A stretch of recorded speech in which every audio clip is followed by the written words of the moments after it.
Hi everyone, welcome to my channel Aravind Educations or Aravind Biology Classes. For more updates, please subscribe my channel Aravind Biology Classes or Aravind Educations. So let us see leaf as a photosynthetic organ. Okay, so leaf is a flattened expanded structure over a branch near the nodal region, right? Now for example, this is the leaf. This particular point, this particular structure is called petiole, okay? And this one, middle one, this is called midrib, also called rachis. Then this is called leaf blade area. Then this is called leaf apex. Then on either side of this particular leaf, you will find several such type of structures. These are called veins, and veins are still further divided to form several such type of structures, right? These are called as veinlets. Okay, right? So leaf is a flattened expanded portion attached to the branch with the help of a structure called petiole. The edge, this is called leaf blade area. You can see different shapes of leaf blade areas, and this last point is called leaf apex. You will find different shapes of leaf based on the apex and blade area. Also different types of leaves will be there, will be discussed in intermediate. Then there is a middle line which is passing in the center of the leaf is called midrib or rachis. On either side you will find the arrangement of veins and veinlets. Then the complete surface area of this particular leaf is called lamina, leaf lamina. Okay, right? So once you understand this, see, based on the arrangement of veins and veinlets also, two types of leaves we will find. The process of arrangement of veins and veinlets to the midrib is called venation. The process of arrangement of veins and veinlets to the midrib is called venation. Then there is two types of venation. One is parallel venation and reticulate venation. Reticulate venation is also called as divergent venation. Okay, parallel venation is nothing but a leaf where, for example, if this is the midrib, right, then all the veins and veinlets, they are running parallel to the midrib. If veins and veinlets are running parallel to the midrib, then that comes under, right, parallel venation. You will see such type of venation in most of the monocots. Reticulate or divergent venation is the venation which is shown like this. Okay, this will be seen in most of the dicotyledons. Okay, now once you understand this, let us go for TS of leaf.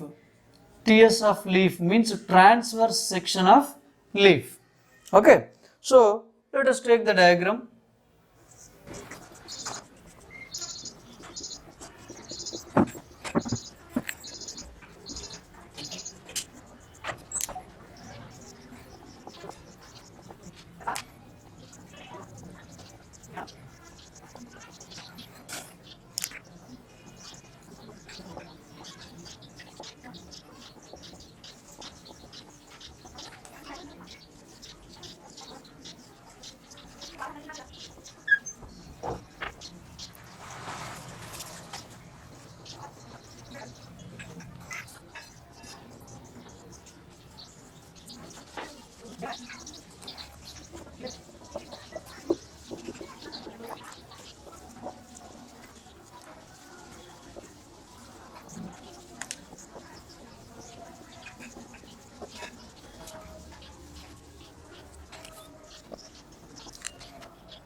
So let me continue with the TS of leaf, transverse section of leaf.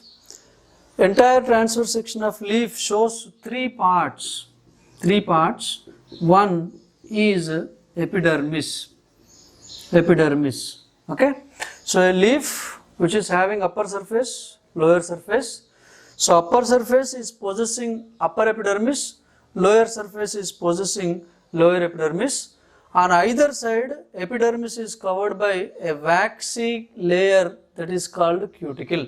Okay, so cuticle is to provide protection to the epidermis. Now, epidermis is made up of a single layer of parenchymatous cells. A single layer of parenchymatous cells are present in upper epidermis as well as lower epidermis, and in both the surfaces, these parenchymatous cells are interrupted by a structure called stomata, where we will discuss structure of stomata after some time. So that is regarding epidermis. Epidermis is the outermost layer made up of single layer of parenchymatous cells which are interrupted by stomata. Okay. So the second part is mesophyll. The tissue which is present between both the epidermises is called mesophyll, which is also made up of parenchyma. Based on the arrangement of cells and the number of chloroplasts, it is differentiated into two types as palisade parenchyma and spongy parenchyma. So let us take the differences, right? Palisade parenchyma and spongy parenchyma. Here, first one, palisade parenchyma, cells are elongated and arranged in rows. Cells are elongated and arranged in rows. Spongy parenchyma, cells are irregularly arranged. Second one, palisade parenchyma, cells are compactly arranged. So either no intercellular spaces or small intercellular spaces are seen. Whereas in the case of spongy parenchyma, right, cells are loosely arranged, so definitely large intercellular spaces are seen very clearly. Okay, here palisade parenchyma, the parenchymatous cells are arranged in rows, they are arranged very closely, so either minute or intercellular spaces are almost absent. Whereas in the case of spongy parenchyma, cells are irregularly arranged, so you can see loosely arranged, so you can see large intercellular spaces are clearly visible. Okay, then palisade parenchyma possess more number of chloroplasts. More number of chloroplasts are present, whereas in the case of spongy parenchyma, less number of chloroplasts are present. Then palisade parenchyma receive more sunlight. It receive more sunlight, whereas spongy parenchyma receive less sunlight. Okay. So as palisade parenchyma possesses more number of chloroplasts, it is there towards the upper surface, receiving more sunlight. So definitely more starch is synthesized. Whereas here less starch is synthesized. Okay, right? So that is the reason why the upper surface of the leaf is much green and shiny comparing with the lower surface, as upper surface is possessing palisade parenchyma possessing more number of chloroplasts. That is the reason why it receives more sunlight and synthesizes more starch, and it reflects more green light. That is the reason why upper surface appear much greener than the lower surface. On an average, each mesophyll cell of the leaf possesses 40 to 55 chloroplasts in each cell. Now, third one. When you go for the third one is regarding vascular bundle. Okay, so the combination of xylem, phloem and cambium is called vascular bundle. We know well, xylem is responsible for upward conduction of water right from roots to all parts of the plant body. Phloem is responsible for translocation of food right from leaves to all parts of the plant body, and cambium is responsible for lateral growth. So these three together it is called as vascular bundle. Cambium is responsible for lateral growth, phloem is responsible for translocation of food which is prepared in leaves to all parts of the plant body, and xylem is responsible for upward conduction of water right from roots to all parts of the plant body. Now, when you observe a leaf general structure, right, where these vascular bundles are situated means vascular bundles are located in midrib, veins and veinlets. So wherever there is venation, there you can expect vascular bundle. If there is no venation, then there are no vascular bundles. So vascular bundles are located in midrib, veins and veinlets. Okay, so that is regarding third one.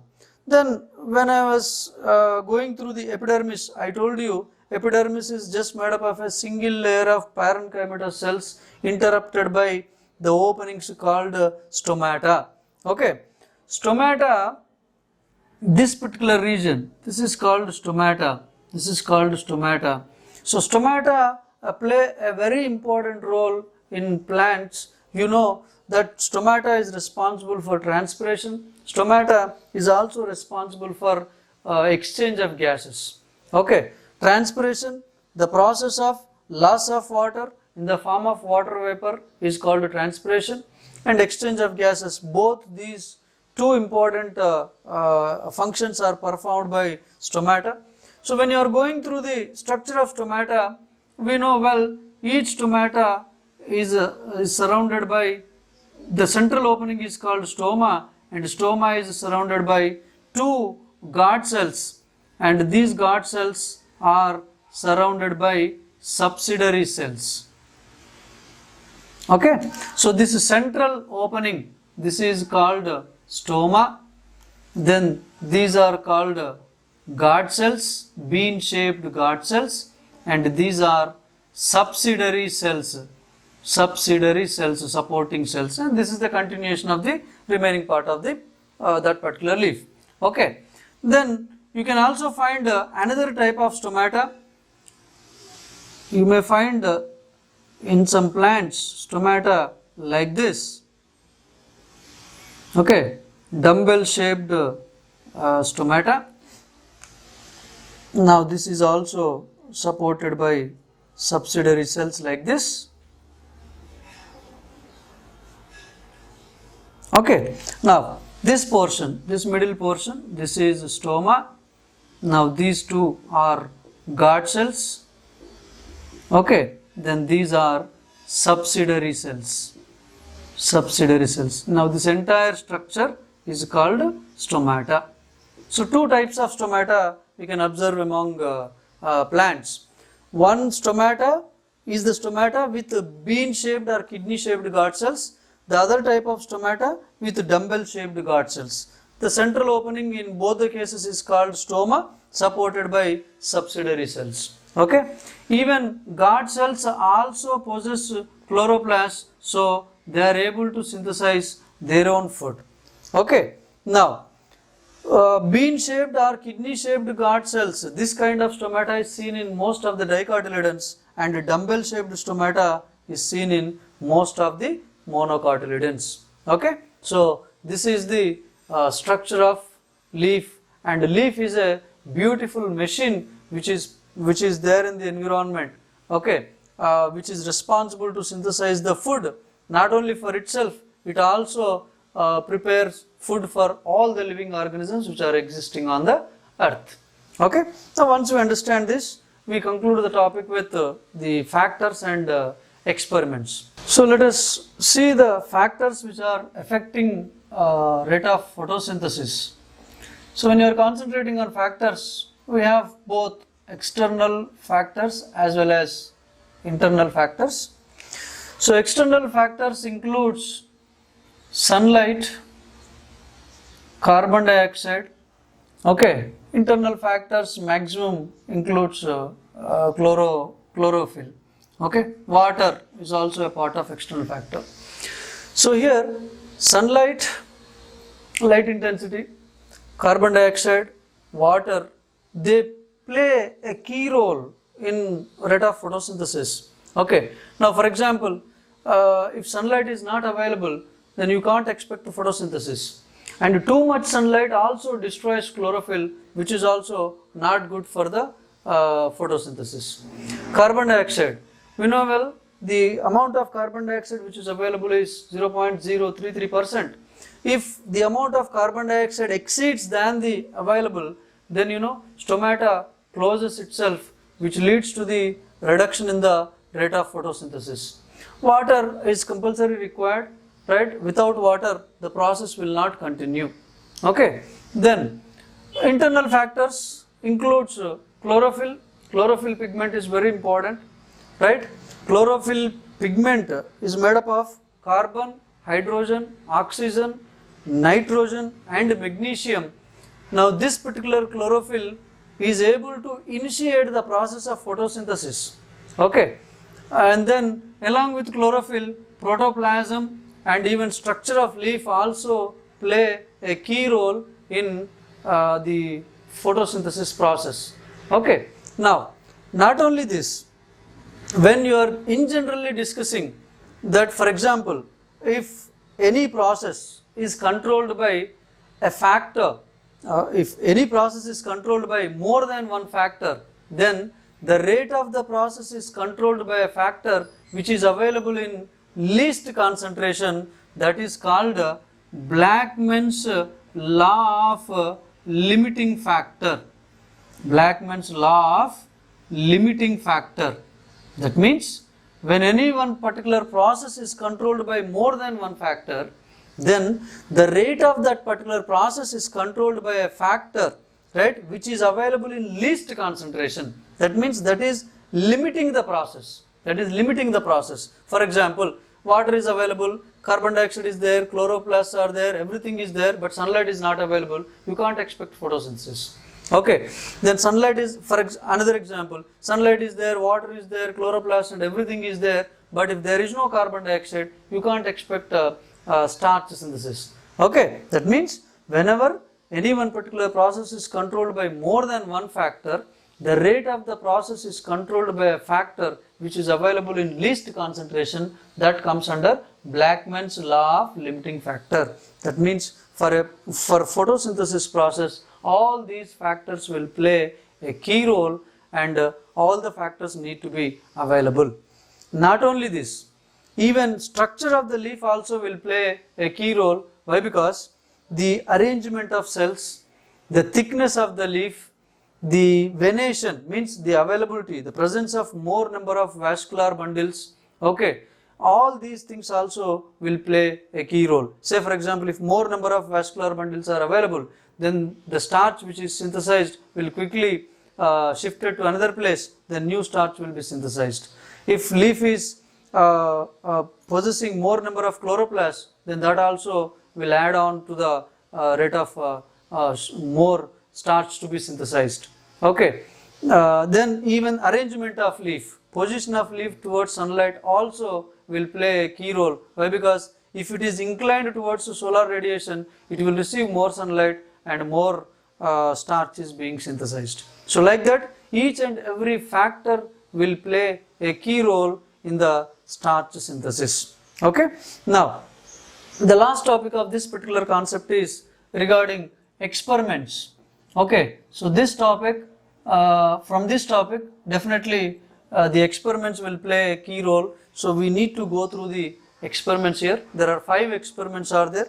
We are going to see how whether starch is synthesized during photosynthesis or not. We are going to see whether oxygen is liberated during the process of photosynthesis, and we are going to see how sunlight, carbon dioxide and chlorophyll are essential for photosynthesis. We are going to discuss here. Okay. So let us see our first experiment, that is starch experiment.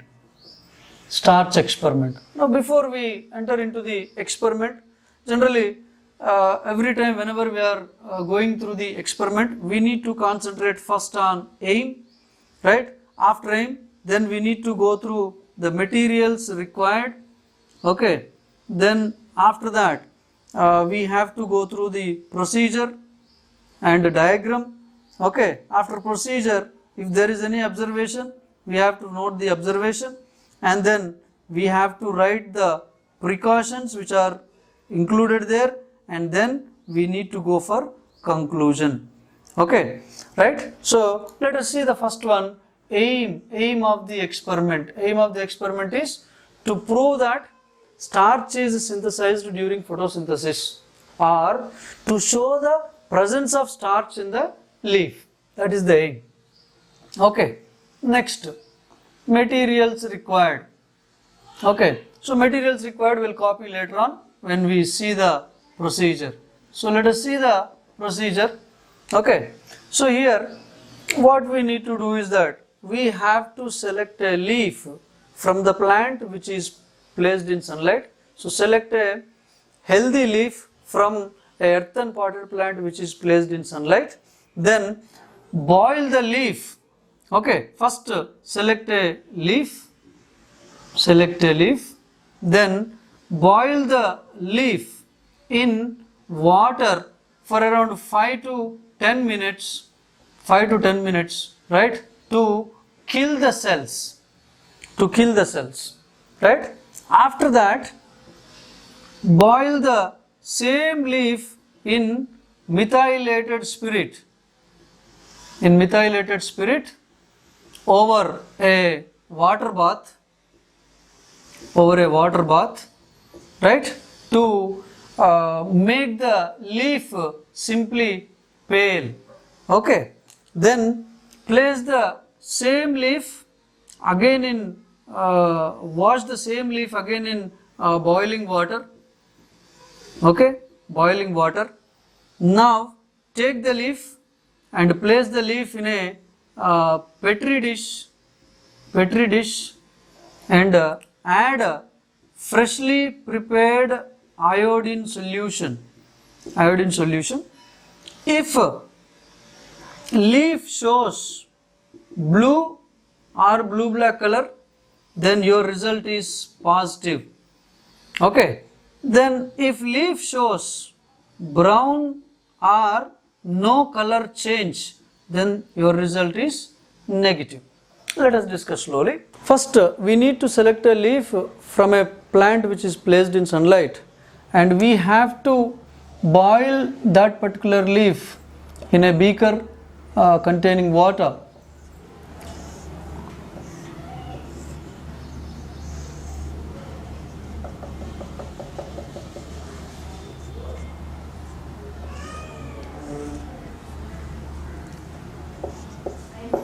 So this is burner, okay, this is stand,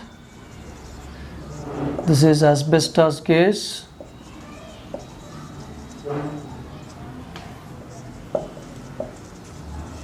beaker containing water. Okay, so we need to boil the leaf in water for around 5 to 10 minutes to kill the cells. Now after that, take the leaf in a test tube containing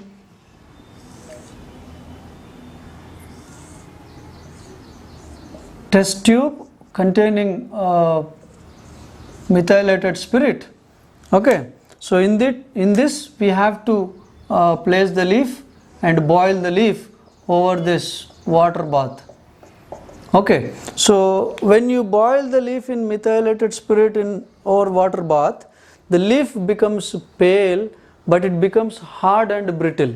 Okay, now place the leaf again in boiling water for just around 1 or 2 minutes, so that leaf becomes soft and pale. Once when the green leaf turned soft and pale, take the leaf with the help of brush and place it in either in petri dish or place it on the table. Then add a freshly prepared iodine solution. Okay, so this is up to procedure, right? Then what is your observation? When you add freshly prepared iodine solution over the leaf, if leaf shows blue color or blue black color, it indicates that starch is present in the leaf cells. If leaf shows brown color or there is no color change, then the result is negative. That means the starch is not present in the leaf. Okay. Then what are the materials which are required for you here?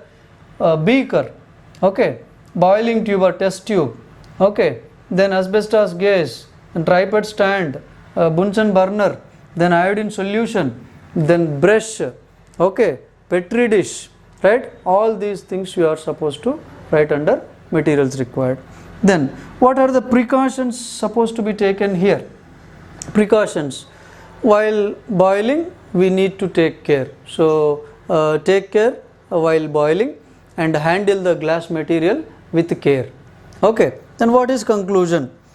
Conclusion: if after adding iodine solution, if leaf shows blue black color, that means starch is synthesized. So one can say very clearly that starch is present in the leaf or starch is synthesized during photosynthesis.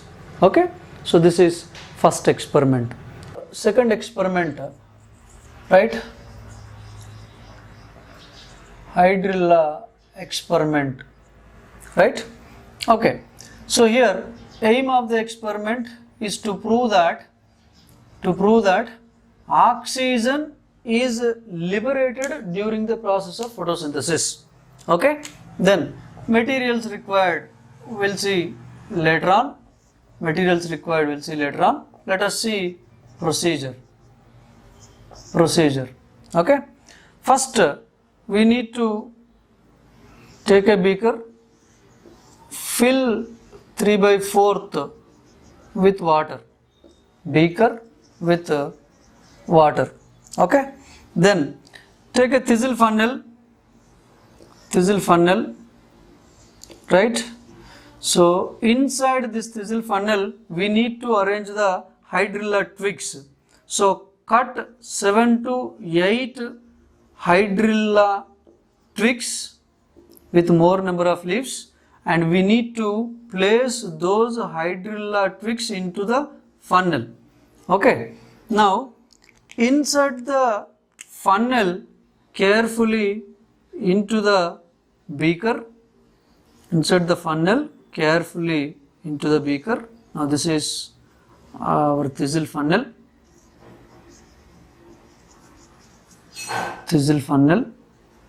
Okay. Then these are the twigs which are placed inside the funnel here. Okay.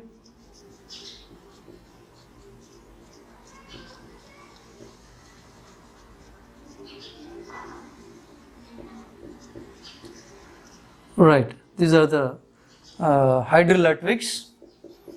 Now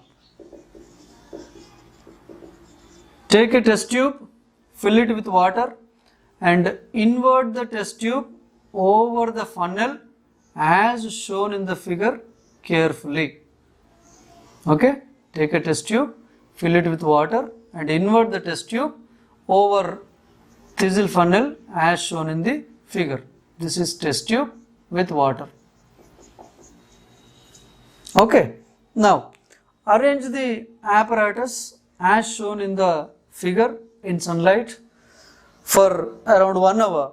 Then after some time you observe that bubbles are released from thistle funnel into test tube. Okay. Indicating that some gas is being produced. Okay. So allow that gas to be collected at the end of the test tube, and when more amount of gas is collected, then remove the test tube slowly, close it with the thumb. Okay, right? Okay, so your observation is what? Observation, we can see that bubbles are being produced from the hydrilla twigs into the test tube. Okay, then allow more amount of gas to be collected, then go for test for gas. Okay, test for gas. When you introduce a burning splinter into the beaker, it burns more brightly, indicating that the gas which is released there is oxygen. Okay, so let me repeat again. Procedure: take a beaker, fill 3/4 with water, then take a thistle funnel, cut 7 to 8 hydrilla twigs and place the cut end portions into the funnel as shown in the figure, and place the funnel with hydrilla twigs in the beaker. Then take a test tube, fill it with water, invert the test tube over the funnel as shown in the diagram carefully. Now arrange the apparatus in sunlight for some time. Then you will observe that bubbles are being produced from the cut end portions of these hydrilla twigs into the funnel into the test tube, and these bubbles are being collected on the top, indicating that some gas is being collected there. Then go for the test for the gas. Allow more amount of gas to be collected. Then slowly, carefully remove the test tube, close it with the thumb. Then introduce a incense stick or glowing splinter. It burns more brightly, indicating that the gas which is produced there is oxygen. Okay. Precautions. Handle the glass material carefully. Then cut the hydrilla twigs inside the water, because there is a chance of formation of an air bubble which may interrupt the release of oxygen gas there. So that's why you need to cut the twigs inside the water by placing it in a watch glass and then insert the twigs carefully. Conclusion: as glowing splinter burns more brightly, so the gas which is released there is oxygen. Okay. Then the materials what we are supposed to write here is beaker, test tube, thistle funnel, hydrilla twigs, okay, then a glowing splinter, right? These are the things what we are supposed to write here. Okay, so we can perform this experiment on any aquatic plant. It is not only in the case of hydrilla. Okay, so on any aquatic plant we can perform the experiment. Okay, so this is second one. Then let us go for third experiment, carbon dioxide experiment, also called as Moll's half-leaf experiment. Right? Here, aim of the experiment is to prove that carbon dioxide is essential for photosynthesis. Okay, so far, first experiment, starch, we have done starch is synthesized or not. Second experiment, whether oxygen is liberated or not.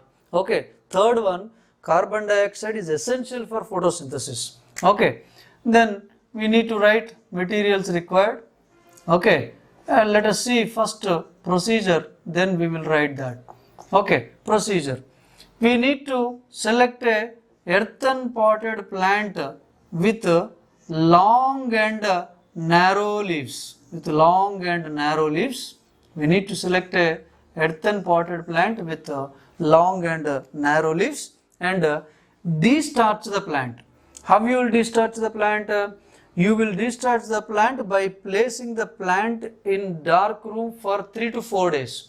When you place the plant in dark room for 3 to 4 days, no starch is synthesized and plant cells will utilize the starch which is already present in the plant, so that plant cells will become free of starch. Okay, right? So we need to destarch the plant. So select a healthy earthen potted plant, okay, and destarch the plant. Next, select a wide mouthed glass jar. Select a wide mouthed glass jar, right? Then close it with a rubber cork. Close it with a rubber cork. Slit the cork. Before you fix the cork, you need to take 10 ml of KOH, potassium hydroxide. 10 ml of KOH. Then close the bottle with a cork. Slit the cork. Now, through that slit cork, carefully insert the leaf into the bottle. Only one particular leaf and only half of the leaf will be placed into the bottle.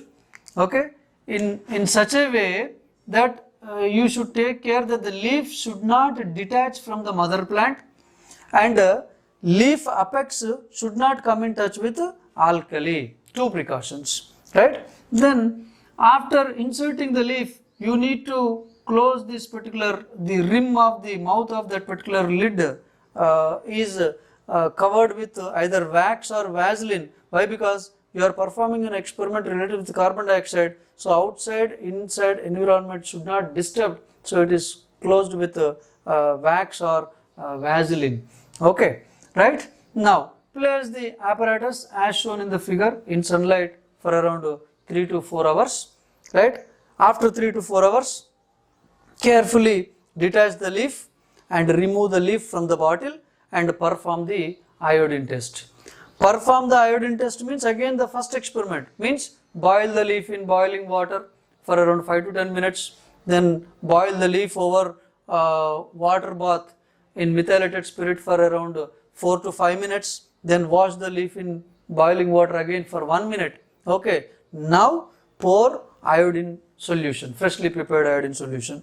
When you pour freshly prepared iodine solution, the part of the leaf which is inside the bottle shows negative result, the part of the leaf which is outside the jar will shows positive result.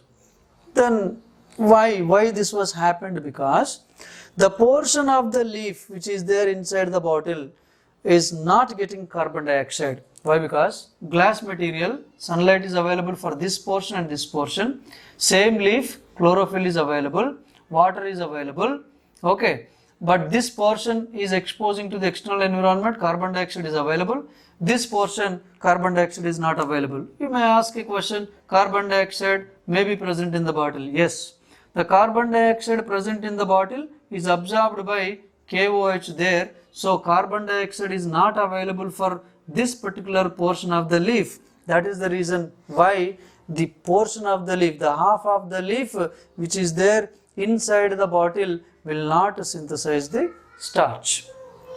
Okay, whereas the half of the leaf which is outside the bottle will definitely receive carbon dioxide and will synthesize the starch. Okay, let me repeat. We are discussing whether carbon dioxide is required for photosynthesis or not. Okay, procedure, we need to select a earthen potted plant with long and narrow leaves, destarch the plant before performing the experiment, right? Once we destarch the plant, the leaf cells, the plant cells will become free of starch. Why we are destarching? Because during our experimental result, the starch which was already present may interfere with our result. To avoid that, we need to destarch. Okay, how we are destarching? By keeping the plant in dark room for 3 to 4 days.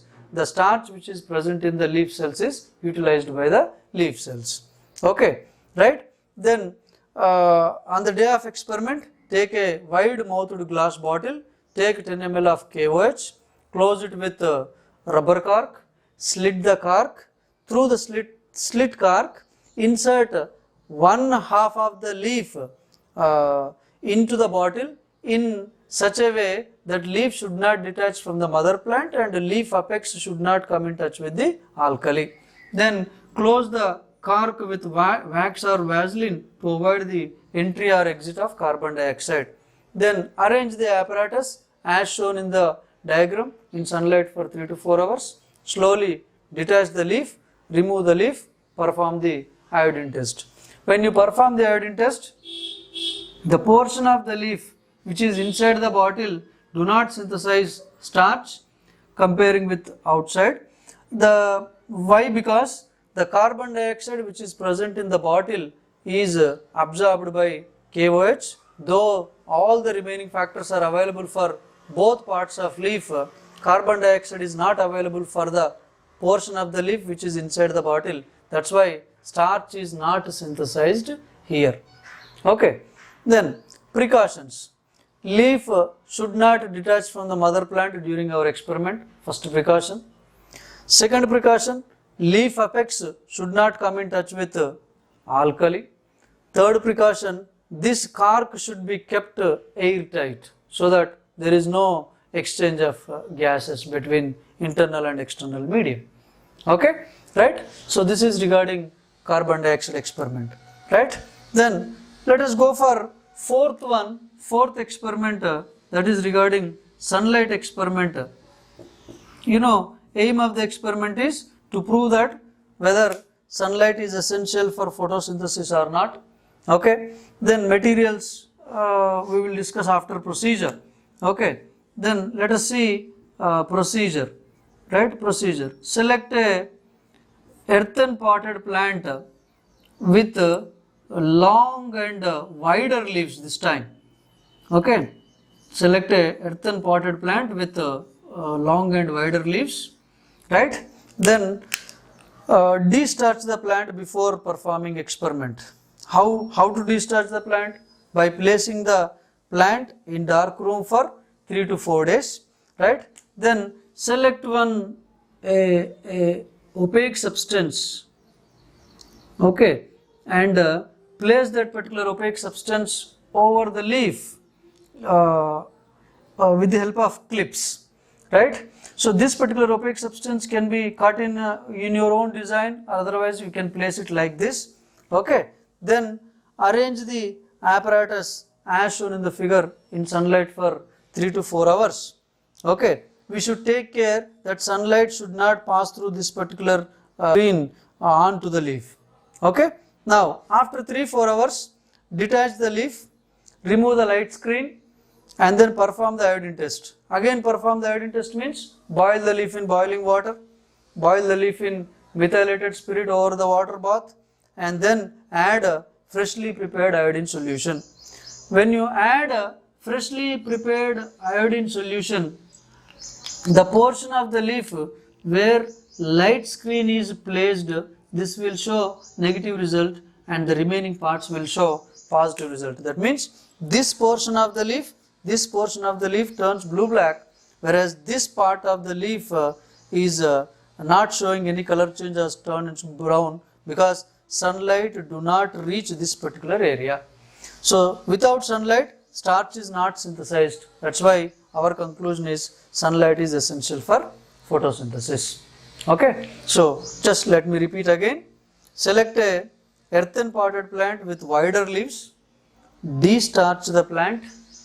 On the day of experiment, well water the plant, then arrange a light screen with the help of clips. Then place the apparatus in sunlight for 3 to 4 hours, detach the leaf, perform the iodine test. Okay, the area where light screen is arranged is showing negative result. Other than that, the remaining portion of the leaf will show the positive result. Okay, that's why sunlight is very essential for photosynthesis.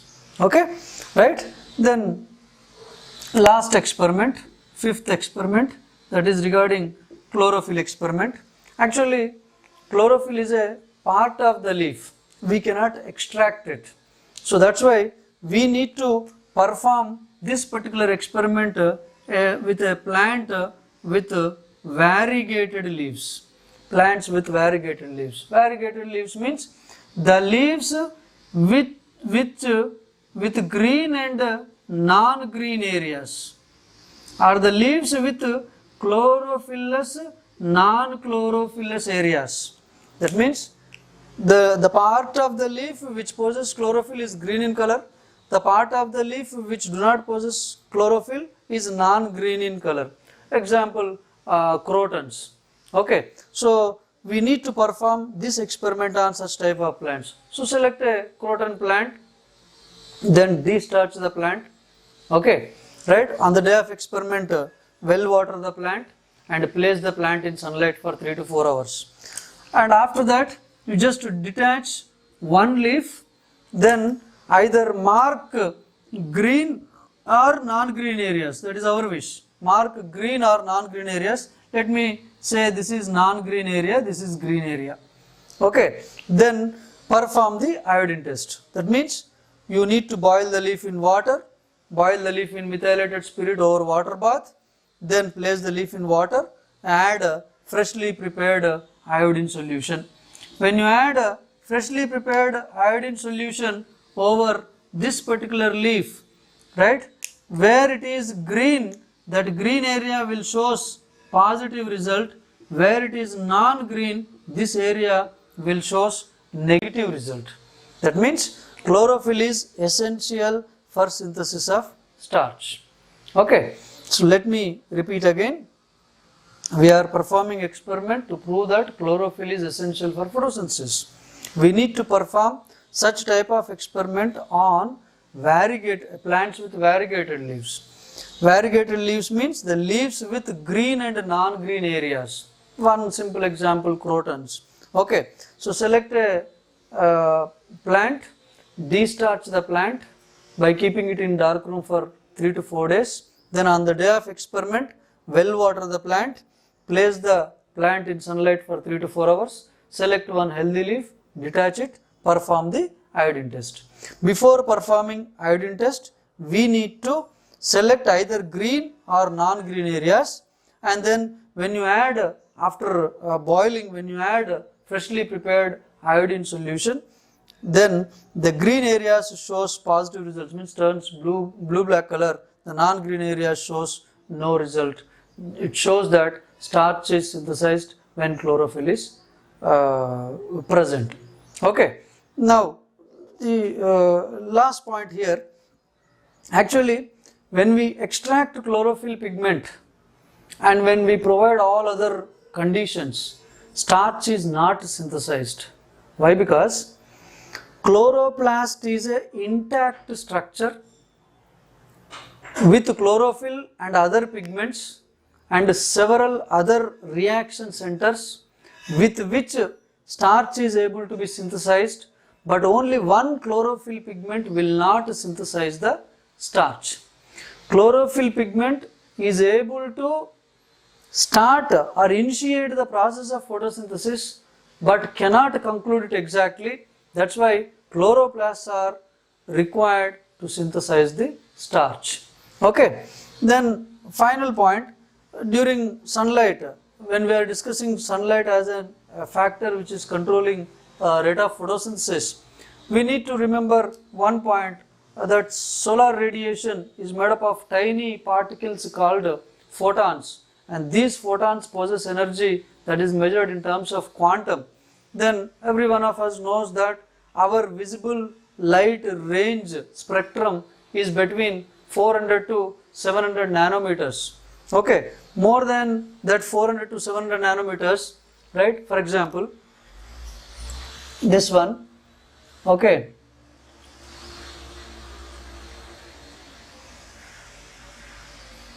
Now, between 400 to 700, so here our visible light is there. This is our visible light. Okay, nanometers. Then more than this is infrared radiation. Then this is UV rays. Okay. Then here this one X-rays. Then this one cosmic rays. Okay, right? So our visible light ranges between 400 to 700 nanometers, and this visible light shows VIBGR, violet, indigo, blue, green, yellow, orange and red. So in this VIBGR, at blue light and at red light, maximum photosynthesis will be seen. Okay, and at green light there is no photosynthesis. At green light there is no photosynthesis. Why? Because green light is reflected by chlorophyll pigment. Green light is reflected by chlorophyll pigment. If leaf is not absorbing that particular light, then it will not extract the energy. That's why at green light there is no photosynthesis. As green light is reflected by chlorophyll pigment, that is the reason why all the leaves will appear green in color. Okay, so visible light ranges between 400 to 700 nanometers, more than that is infrared radiation, and less than that is ultraviolet radiation. In between ultraviolet and infrared radiation, we have a visible light range spectrum. So at blue and red, maximum photosynthesis occurs. At green light, there is no photosynthesis because green light is reflected by chlorophyll pigment. Okay, so this is the end of complete photosynthesis. Please, for more updates, please subscribe my channel Arvind Educations or Arvind Biology Classes. Okay, thank you.